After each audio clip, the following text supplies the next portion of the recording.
నమస్తే, నేను Maruthi Ram. One voice న్యూస్కు స్వాగతం. రాజన్న సిరిసిల్ల జిల్లా తంగళ్లపల్లి మండలం శ్రీ పరమేశ్వరి ఉత్సవ కమిటీ వారి దుర్గామాత మండపం వద్ద అన్నప్రసాద వితరణ జరిగింది.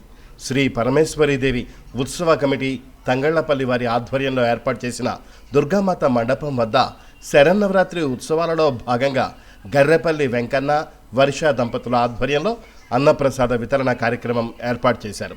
ఈ కార్యక్రమానికి ప్రజాప్రతినిధులు, నాయకులు హాజరై అమ్మవారి సన్నిధిలో ప్రత్యేక పూజలు నిర్వహించి అన్నప్రసాద వితరణ కార్యక్రమాన్ని ప్రారంభించారు.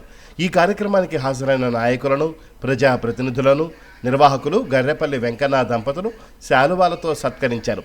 ఈ కార్యక్రమంలో బీఆర్ఎస్ పార్టీ సీనియర్ నాయకులు Bolli Rammohan, Sircilla PACS vice chairman Egumamidi Venkataramana Reddy, మాజీ ఎంపీపీలు పడిగల మానసరాజు, గజబింక రాజన్న, మాజీ సర్పంచులు అంకారపు అనిత రవీందర్, కోడం సంధ్యారాణి, నాయకులు జాగృతి మండల అధ్యక్షులు కందుకూరి రామాగౌడ్, రాంపల్లి ఆనందం, పెద్దూరి తిరుపతి, బండి లక్ష్మణ్, ముండ్రాయి దేవయ్య, మండప నిర్వాహకులు, మహిళలు, గ్రామస్తులు పాల్గొన్నారు.